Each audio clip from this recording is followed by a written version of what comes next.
Vous avez la première zone de défense. Dans FARDC. Bon. Comment on a eu boy? Tu bendi na Kimia. On a Congolais. On s'est retrouvé dans l'armée congolaise. Bon, ndenge na se retrouver na armée congolaise. Nde na sobana. Tangu nakolaka na 2014 nazalaka na 16 ans. Nakoti musala soda.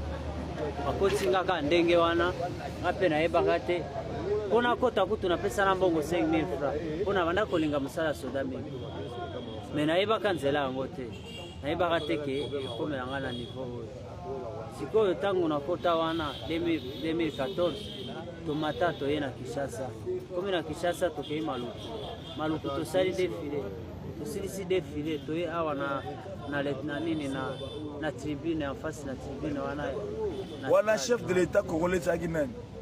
Ezaki Kabila fils. Ezaki Kabila fils, chef d'état-major Zaki Dede Tou. Chef d'état-major Zaki Dede Tou en 2014.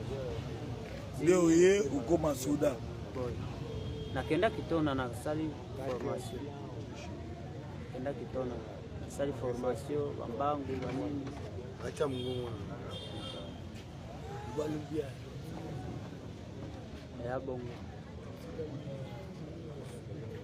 Utika ya sala Kimia. Umelaka nini? Nyoso. Yo. Uninga so muninga kanginu nga boy sina na pusa na beta yo muninga kamo tuwe panzana fuboye ba nga bien yango yo kata yango yo to bateke no ba bomi yo basali mabe to ba bantu allez melandam isa asenga melaka na nyonso boni to sola silisa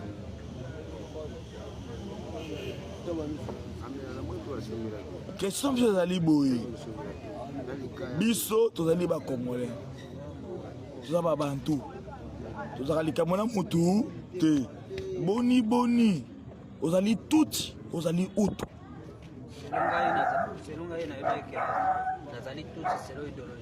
ozali tuti selon idéologie tuti moko oya bimi na famille ya Kagame.